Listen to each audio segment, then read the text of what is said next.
우리가 삼손의 그러한 시기를 볼 때에 삼손의 그러한 시기는 이스라엘이 블레셋과 거의 동화되어서 하나와 같이 지내던 시기가 바로 이 삼손의 때입니다. 그리고 하나님께서는 삼손이라고 하는 그러한 사람을 택하시고 세우셔서 사사를 세우셔서 이스라엘과 블레셋과의 이러한 사이를 떼어 놓으시는 일들을 행하십니다. 어제 말씀에서는 우리가 삼손이 아내를 블레셋 여인을 취하러 갔다가 이제 뭐 여러 가지 일들이 있어서 결국에 아내를 두고 혼자서 이렇게 자기의 집으로 올라오는 그런 말씀까지 보았었는데요. 오늘 말씀은 이제 그 말씀을 이어서 이제 이어지는 그러한 말씀입니다.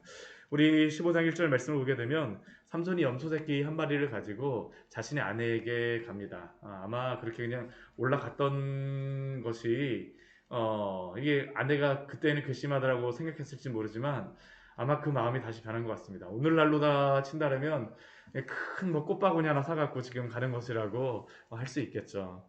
염소새끼 한 마리를 가지고 이제 자신의 아내를 만나러 가는데 그 아내를 만나러 갔을 때 그 블레셋 장인이 그 집안에 들어오지 못하게 합니다.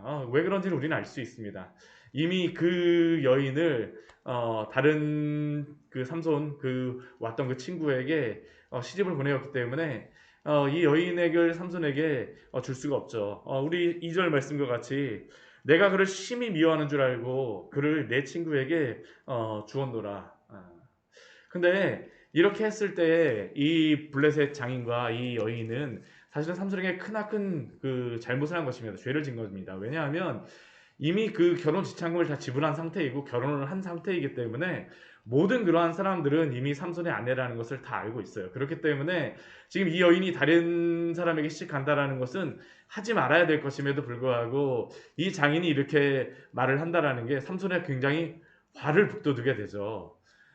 그러자 이 블레셋 장인이 내 그 동생이 훨씬 예쁘니까 아내로다 주겠다라고 이야기했음에도 불구하고 지금 삼손이 그 화가 났기 때문에 내가 이러한 일이 블레셋 사람들에게 해를 행할지라도 나에게는 허물이 없을 것이다 하면서 이제 한 가지의 일을 합니다. 그게 우리가 참 삼손 이야기하게 되면 많이 나오는 그러한 일 중에 하나죠.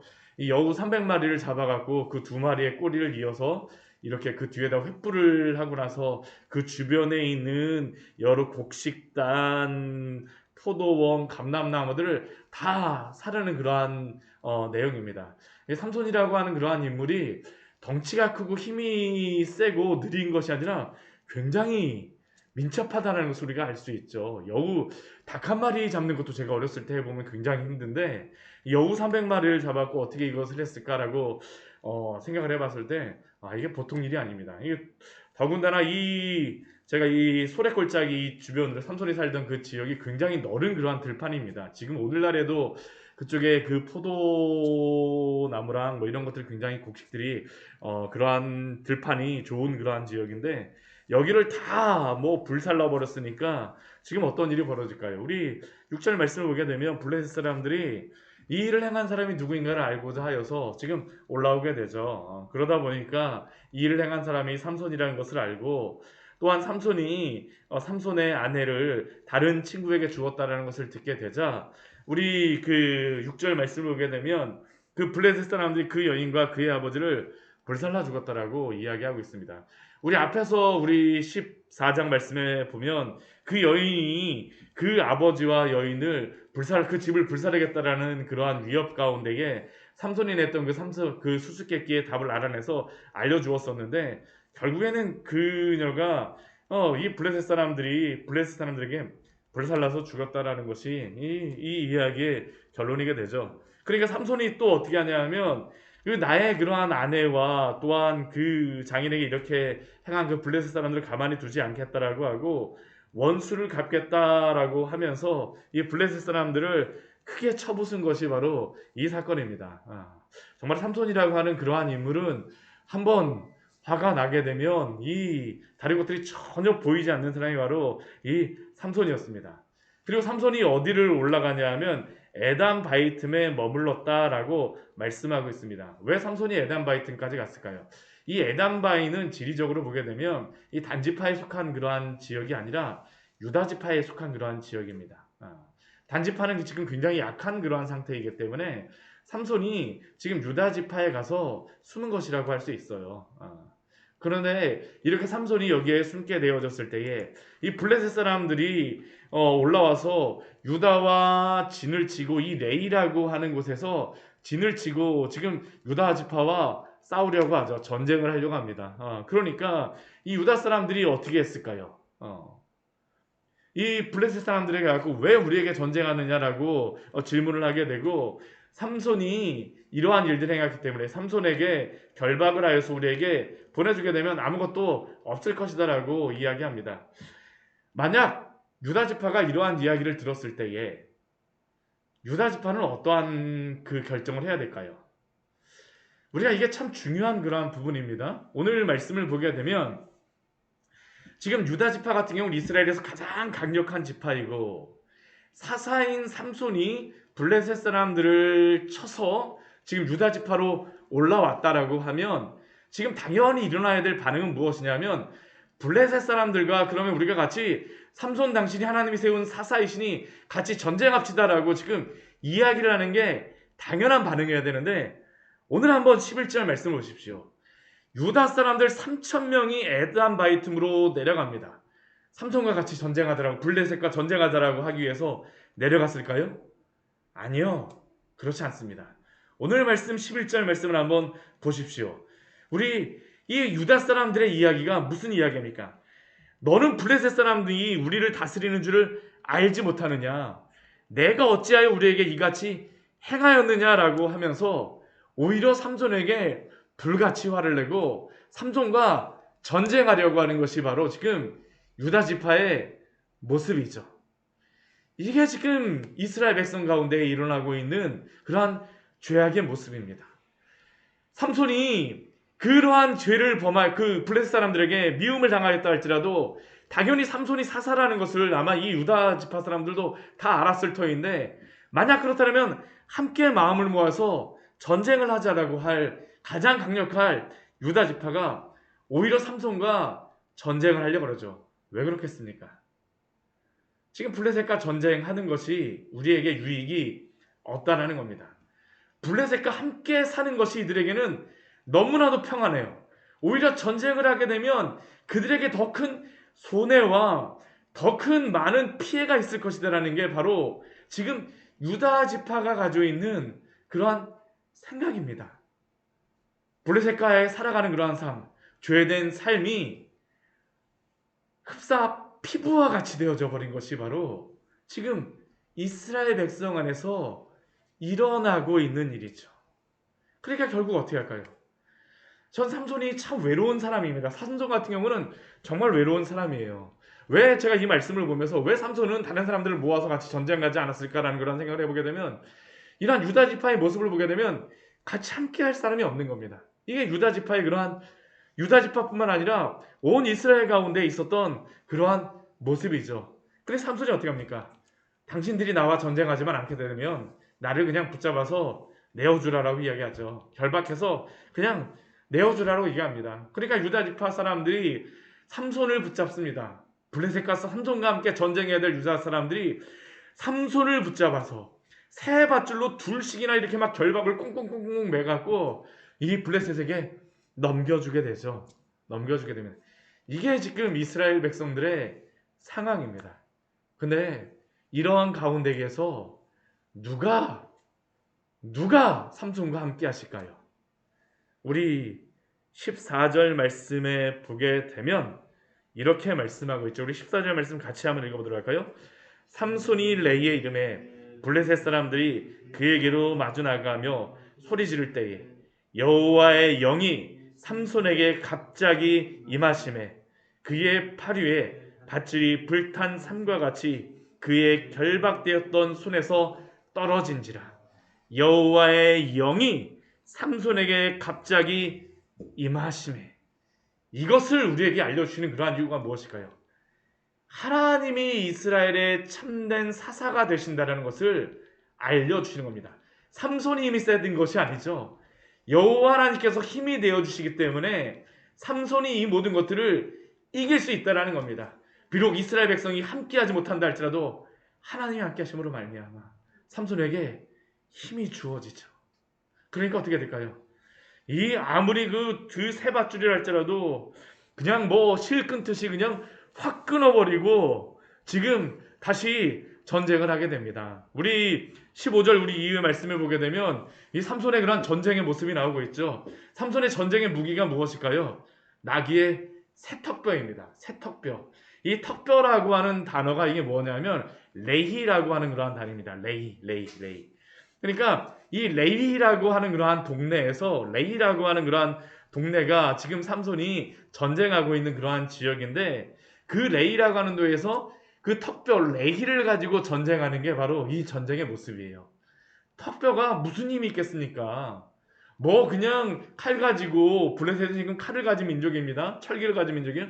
칼 가지고 창 가지고 이렇게 뭐 여러 가지 무기를 가지고 오는 그러한 사람에게 턱뼈가 무슨 힘이 있을까요? 네, 하나님이 힘을 주시죠. 그러니까 어떤 일이 벌어집니까? 1000명을 그냥 한 사람 같이 쳐부수는 것이 바로 삼손의 전쟁의 승리입니다. 하나님이 힘 주시는 것이죠. 하나님이 힘 주셔서 승리하게 하시는 것입니다. 우리가 이것을 잊지 마십시오. 우리가 외로울 때에도 우리가 연약할 때에도 누가 우리의 힘이 되어 주십니까? 우리의 하나님이 우리의 힘이요 능력이 되어 주는 줄 믿습니다. 이게 하나님이 우리에게 힘이 되어 주시는 것이죠. 삼손은 철저하게 자신의 힘이 아닙니다. 하나님이 힘이 되어 주신다는 하나님이 능력이시다라는 것을 증명해 주는 게 바로 삼손의 그러한 일생입니다. 우리는 삼손이 힘이 있어야 된다고 생각하지만 삼손이 항상 힘을 발휘할 때는 여호와의 영이라고 하는 것이 항상 말씀하고 있어요. 하나님이 힘 주신다는 겁니다. 근데 인간의 존재가 어떤 존재일까요? 참 어리석어요. 정말로 내가 힘이 없을 때는 하나님이 힘주셔서 막 하나님 힘주셔서 막 했음에도 불구하고 승리하거나 하거나 하면 어떡할까요? 내가 힘이 세서 그렇지, 내가 능력이 있어서 그렇지, 내가 능력이 있으니까 낙이 턱뼈 하나 가지고도 다 쳐부술 수 있어. 이게 오늘 삼손이 전쟁하고 난 후에 그런 모습입니다. 우리 16절 말씀 보십시오. 삼손이 노래를 부릅니다. 그 턱뼈로다 막 쳐부수면서 턱뼈로 한 더미 두 더미 낙의 턱뼈로 내가 1000명을 죽였도다. 이 말씀 한번 보십시오. 여호와의 영이 그에게 임하여서 그가 1000명을 한 명같이 무찔렀는데 우리 노래 속에서는 여호와 하나님께서 힘주셨다는 그런 고백이 삼손에게 있습니까? 없어요. 한마디도 없습니다. 이게 참 삼손의 또 아쉬운 부분이죠. 근데 이게 인간의 모습입니다. 우리의 모습 아닙니까? 안 될 때에는 하나님께 왜 이래요 하고서 했다가 또 잘 되게 되면 내가 잘해서 그렇지. 아닙니다. 하나님이 힘주시는 것이죠. 하나님이. 근데 오늘 삼손 보게 되면 나귀로 한 더미 두 더미 낙의 턱뼈로 내가 1000명을 죽였다 하면서 막 자기가 크게 겨워갖고 막 노래를 부르고 있습니다. 그러고 나서 그곳 이름을 무엇이라고 우리 이름을 부를까? 우리 17절 말씀을 보게 되면 그곳을 라만레이라고 이름하였습니다. 이 라만레이라고 하는데 이 라마라고 하는 이 단어가 무엇이냐면 오늘날 예루살렘 옆에 한 10km 정도 한 10몇 킬로 한 떨어진 곳에 어떤 동네가 있냐면 라마라고 하는 그러한 지역이 있습니다. 지역이 있는데 그 라마가 오늘날 팔레스타인 그러한 자치정부의 그러한 수도가 바로 라마라고 하는 지역입니다. 이게 동일한 거예요. 라만레이하고 라마하고. 이게 라마라고 하는 단어가 높다라는 그런 의미입니다. 높은 그러한 언덕, 뭐 이러한 높은 언덕 뭐 그러한 의미입니다. 이 라만레이가 그러니까 뭐냐면 턱뼈의 높은 언덕. 그러니까 삼손이 이 턱뼈를 가지고 사람을 막 블레셋 사람을 쳐부수고 나서 무엇을 만든 거예요? 큰 언덕을 이렇게 쌓아버렸다라는 게 바로 이 삼손이 지금 라만레이라고 부르는 그러한 것이죠. 내가 이렇게 했어. 내가 1000명을 다 쳐부쉈어 하고선 이 삼손이라고 하는 사람이 굉장히 이게 보이는 걸 좋아하는 겁니다. 자기가 보는 것도 좋아하지만 다른 사람들한테 보이고 자랑하는 것도 좋아요. 1000명을 쭉 쌓아놓고서 내가 했어. 라만레이야 하는 게 바로 지금 오늘 말씀이죠. 라만레이라 이름하였더라. 그런데 바로 이렇게 삼손이 교만하였을 때 일어나는 일이 무엇일까요? 갑자기 삼손이 목이 마릅니다. 갑자기 죽을 것 같아요. 18절 말씀 보십시오. 우리 18절 말씀 같이 한번 읽어보도록 할까요? 삼손이 심히 목이 말라 여호와께 부르짖어 이르되 주께서 종의 손을 통하여 이 큰 구원을 베푸셨사오나 내가 이제 목말라 죽어서 할례 받지 못한 자들의 손에 떨어지겠나이다 하니 참 이 말씀을 보게 되면 이 한편의 시트콤입니다. 방금 전까지만 해도 내가 1000명을 죽여서 라말레이를 쌓았어 했었는데 삼손이라고 하는 그러한 인물은 어떤 인물일까요? 사람이 그렇습니다. 하나님이 한순간이라도 그 사람을 붙잡아 주지 않고 한순간이라도 그를 지켜보시지 않는다면 물 한 모금이 없어 죽어가는 그러한 존재가 바로 삼손이요 사람임을 기억하십시오. 오늘 이게 삼손의 모습이죠. 그 전까지 내가 1000명을 죽였다라고 하지만 물 한 모금이 없어서 죽어가는 게 바로 사람이요 삼손입니다. 삼손이 실목이 몰라요. 그러니까 그 다음에 어떻게 할까요? 여호와께 부르짖어라고 말씀하시죠. 삼손의 힘이 아니라는 겁니다. 하나님의 힘이 되어주신다라는 것이에요. 우리 오늘 말씀을 보게 되면 이 부르짖다라는 그러한 단어가 많이 나오고 있습니다. 우리 17절 말씀에도 보게 되면 라말레이라 이름하였더라라고 하지만 이름하였더라라는 이 의미가 부르짖다라는 겁니다. 라말레이랴라고 크게 사람들한테 부르짖는 겁니다. 내 자랑하는 것이죠. 그런데 내 자랑하는 그러한 부르짖음은 바로 무엇으로 부르짖게 되어집니까? 하나님이 바로 나의 구원이시다라는 그러한 고백으로 부르짖을 수밖에 없게 하시는 것이죠. 하나님이 이것을 원하십니다. 우리의 힘이 아니라 오늘도 하나님의 힘으로 살아가는 줄 기억하십시오. 여호와께 부르짖어. 그러니까 그 다음에 어떻게 할까요? 그 전까지는 내 힘으로 된지 알았으나 주께서 종의 손을 통하여 이 큰 구원을 베푸셨사오니 하나님이 하셨다는 걸 이제 고백하게 되는 겁니다. 이제 내가 목말라 죽어 살레받지 못한 자들의 손에 떨어지겠나이다. 주님 앞에 간구할 수밖에 없죠. 간구할 수밖에 없습니다. 그때 하나님께서 어떻게 하십니까? 이 레이에서 우묵한 곳을 터뜨리셔서 샘을 주십니다.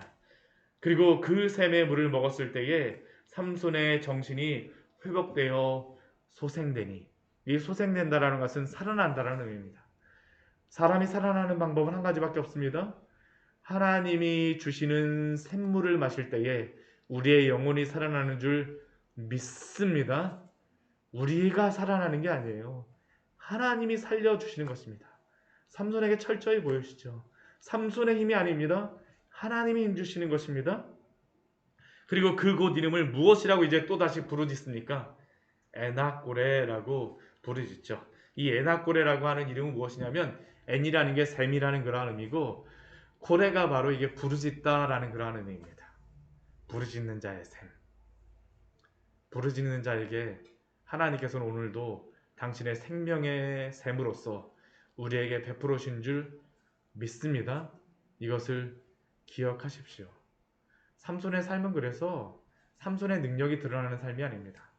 하나님 힘 되신다라는 것을, 하나님이 왕이시라는 것을 증명하시는 그러한 삶이 바로 삼손의 삶입니다. 이것을 기억하세요. 하나님이 주시지 않으면 우리도 동일합니다. 오늘 우리 뉴스를 보니까 또다시 오미크론이라고 하는 그러한 코로나 질병이 막 합니다. 막 백신 나오면서 이제는 해결됐어. 치료제 나오면서 막 이제는 해결됐어. 백신 2방만 맞으면 다 모든 게 다 되어질 거야. 한데 어떻게 될까요? 또 다른 질병 하나 나오고 나니까 인간이 아무것도 아니라는 것을 우리가 발견되잖아요. 우리가 지금 해야 될 것이 무엇일까요? 저는 이 코로나의 이때는 철저하게 하나님께 부르짖을 때입니다. 하나님이 오늘날도 우리에게 에나꼬레, 부르짖는 자의 샘에서 부르짖으라고 말씀하십니다. 문제가 있는 것이 중요한 것이 아닙니다. 부르짖지 않는 성도가 문제지 문제가 아니에요. 오늘 하루도 주님께 부르짖음으로 주님과 동행하시기를 축원합니다. 같이 기도하도록 하겠습니다. 하나님 아버지, 오늘 말씀을 통하여서 우리에게